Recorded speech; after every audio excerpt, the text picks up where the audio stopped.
Hello ಗೆಳೆಯರೆ, welcome to S S B Kannada channel. ಇದನ್ನು ನಾವು ಸ್ವಾಮಿ ವಿವೇಕಾನಂದರ ಭಾಷಣ ನೋಡ್ತಾ ಇದ್ವಿ. ಸ್ವಾಮಿ ವಿವೇಕಾನಂದರ ಭಾಷಣ ನೋಡ್ತಾ ಇದ್ವಿ.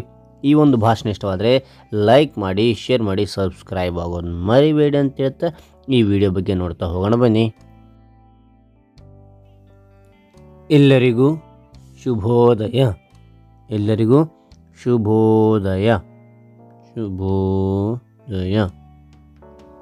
ಹಾಗೂ ಸ್ವಾಮಿ ವಿವೇಕಾನಂದರ 160ನೇ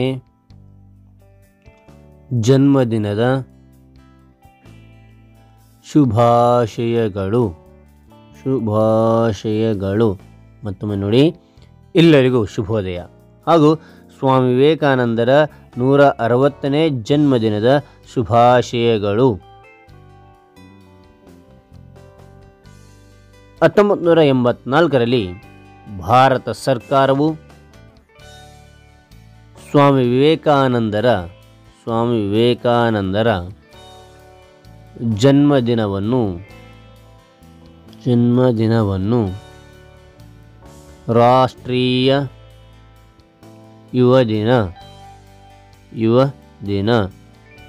ಅಥವಾ ಯುವ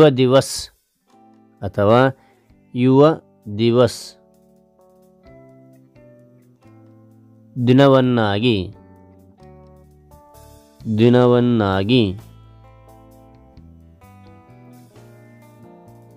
ಆಚರಿಸಲು ನಿರ್ಧರಿಸಿತು.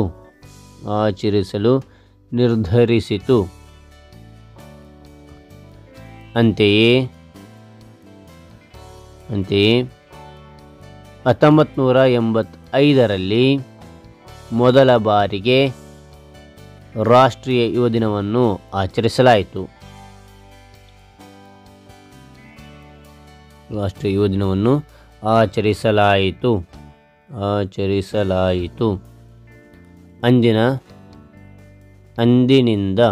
ಅಂದಿನಿಂದ ಪ್ರತಿ ವರ್ಷ ಈ ಯುವ ದಿವಸ್ ಆಚರಣೆ ಮಾಡಿಕೊಂಡು ಬರಲಾಗಿತ್ತು.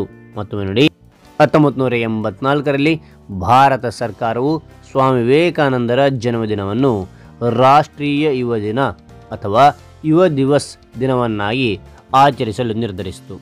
ಅಂತೆಯೇ 1985ರಲ್ಲಿ ಮೊದಲ ಬಾರಿಗೆ ರಾಷ್ಟ್ರೀಯ ಯುವ ದಿನವನ್ನಾಗಿ ಆಚರಿಸಲಾಯಿತು. ಅಂದಿನಿಂದ ಪ್ರತಿ ವರ್ಷ ಈ ಯುವ ದಿವಸ್ ಆಚರಣೆ ಮಾಡಿಕೊಂಡು ಬರಲಾಯಿತು. ಸ್ವಾಮಿ ವಿವೇಕಾನಂದರು 1863ರ ಜನವರಿ 12ರಂದು ಕಲ್ಕತ್ತಾದಲ್ಲಿ ಜನಿಸಿದರು. ಮತ್ತೊಮ್ಮೆ ನೋಡಿ, ಸ್ವಾಮಿ ವಿವೇಕಾನಂದರು 1863ರ ಜನವರಿ 12ರಂದು ಕೋಲ್ಕತ್ತಾದಲ್ಲಿ ಜನಿಸಿದರು. ಇವರ ಮೂಲ ಹೆಸರು ನರೇಂದ್ರನಾಥ ದತ್ತ. ಶ್ರೀಮಂತ ಬಂಗಾಲಿ ಕುಟುಂಬದಲ್ಲಿ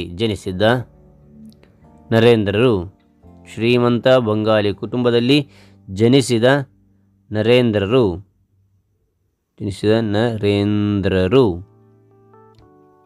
ಬಳಿಕ ರಾಮಕೃಷ್ಣ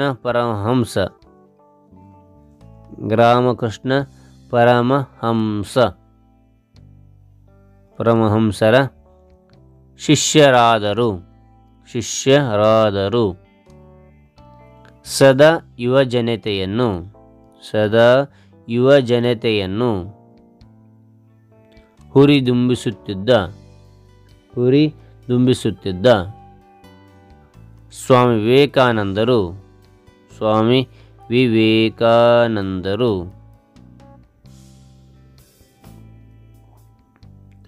ಆಧ್ಯಾತ್ಮಿಕ ದತ್ತ ಹೆಚ್ಚಿನ ಒಲವನ್ನು ಹೊಂದಿದ್ದರು. ಹೀಗಾಗಿ ಎಲ್ಲ ಲೌಕಿಕ ಸುಖವನ್ನು ತ್ಯಜಿಸಿ ಸನ್ಯಾಸಿಯಾದರು. ಮತ್ತೊಮ್ಮೆ ನೋಡಿ, ಸ್ವಾಮಿ ವಿವೇಕಾನಂದರು 1863 ಜನವರಿ 12ರಂದು ಕೋಲ್ಕತ್ತಾದಲ್ಲಿ ಜನಿಸಿದರು. ಇವರ ಮೂಲ ಹೆಸರು ನರೇಂದ್ರನಾಥ್ ದತ್ತ. ಶ್ರೀಮಂತ ಬಂಗಾಲಿ ಕುಟುಂಬದಲ್ಲಿ ಜನಿಸಿದ್ದ ನರೇಂದ್ರರು ಬಳಿಕ ರಾಮಕೃಷ್ಣ ಪರಮಹಂಸರ ಶಿಷ್ಯರಾದರು. ಸದಾ ಯುವ ಜನತೆಯನ್ನು ಹುರಿದುಂಬಿಸುತ್ತಿದ್ದ ಸ್ವಾಮಿ ವಿವೇಕಾನಂದರು ಆಧ್ಯಾತ್ಮಿಕದತ್ತ ಹೆಚ್ಚಿನ ಒಲವನ್ನು ಹೊಂದಿದ್ದರು. ಹೀಗಾಗಿ ಎಲ್ಲ ಲೌಕಿಕ ಸುಖವನ್ನು ತ್ಯಜಿಸಿ ಸನ್ಯಾಸಿಯಾದರು. 1893ರಲ್ಲಿ ಚಿಕಾಗೋದಲ್ಲಿ ನಡೆದ ವಿಶ್ವಧರ್ಮ ಸಮ್ಮೇಳನದಲ್ಲಿ ಸ್ವಾಮಿ ವಿವೇಕಾನಂದರು ಮಾಡಿದ್ದ ಭಾಷಣ ಇಂದಿಗೂ ಪ್ರಸ್ತುತ. ಆ ಭಾಷಣದಿಂದ ಇಡೀ ವಿಶ್ವವೇ ಭಾರತವನ್ನು ನೋಡುವ ದೃಷ್ಟಿಯೇ ಬದಲಾಯಿತು. ನೋಡಿ, 1893ರಲ್ಲಿ ಚಿಕಾಗೋದಲ್ಲಿ ನಡೆದ ವಿಶ್ವ ಧರ್ಮ ಸಮ್ಮೇಳನದಲ್ಲಿ ಸ್ವಾಮಿ ವಿವೇಕಾನಂದರು ಮಾಡಿದ ಭಾಷಣ ಇಂದಿಗೂ ಪ್ರಸ್ತುತ.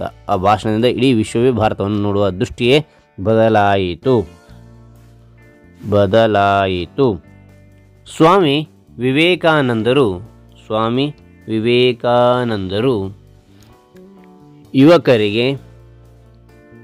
ಸ್ಫೂರ್ತಿಯ ಚಿಲುಮೆಯಾಗಿದ್ದರು.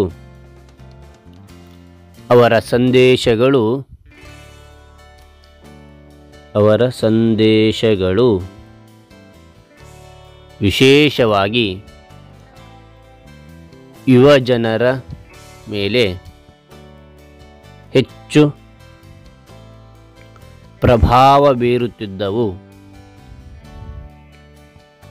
ಪ್ರಭಾವ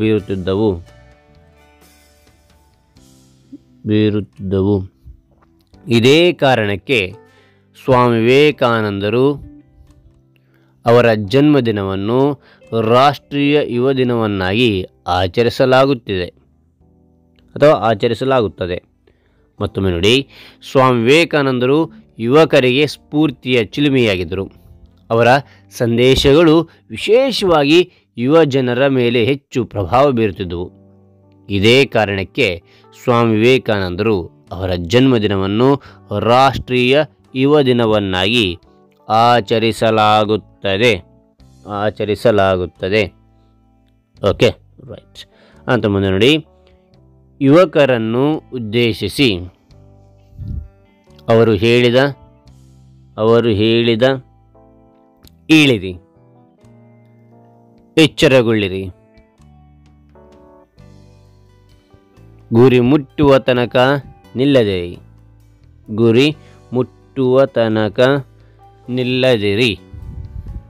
ಎಂಬ ಸಂದೇಶವನ್ನು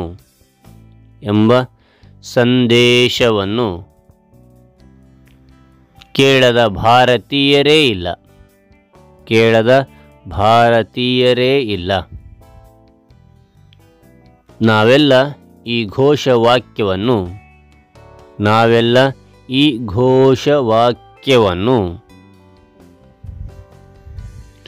ಶಾಲೆ ಕಾಲೇಜುಗಳಲ್ಲಿ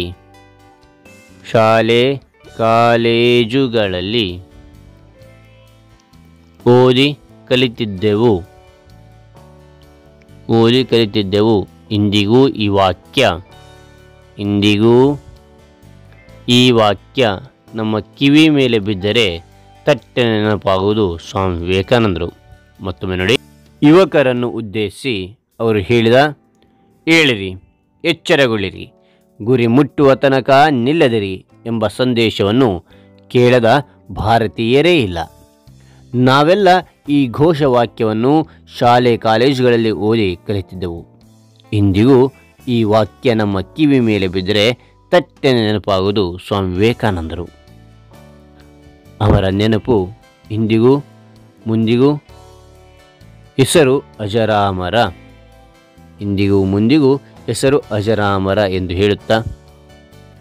ಎಂದು ಹೇಳುತ್ತಾ ನನ್ನ ಭಾಷಣವನ್ನು ಮುಗಿಸುತ್ತೇನೆ. ವಿವೇಕಾನಂದರಿಗೆ ಜಯವಾಗಲಿ. ಸ್ವಾಮಿ ವಿವೇಕಾನಂದರಿಗೆ ಜಯವಾಗಲಿ. ಜೈ ಹಿಂದ್, ಜೈ ಭಾರತ್. ಹಾಗಾದರೆ ಈ ಒಂದು ವಿಡಿಯೋ ಇಷ್ಟವಾದರೆ ಲೈಕ್ ಮಾಡಿ, ಹೆಚ್ಚೆಚ್ಚು ಶೇರ್ ಮಾಡಿ. ಹೆಚ್ಚು ಶೇರ್ ಮಾಡಿದ್ರೆ ಈ ವಿಷಯ ಅವ್ರಿಗೂ ತಿಳಿತದೆ ಅಂತ ಹೇಳ್ತಾ, ಅವರು ಕೂಡ ಈ ವಿಷಯ ತಿಳ್ಕೊಳ್ತಾರೆ ಅಂತ ಹೇಳ್ತಾ ಈ ವಿಡಿಯೋ ಮುಗಿಸಾಯಿನಿ. Thank you for watching. Bye.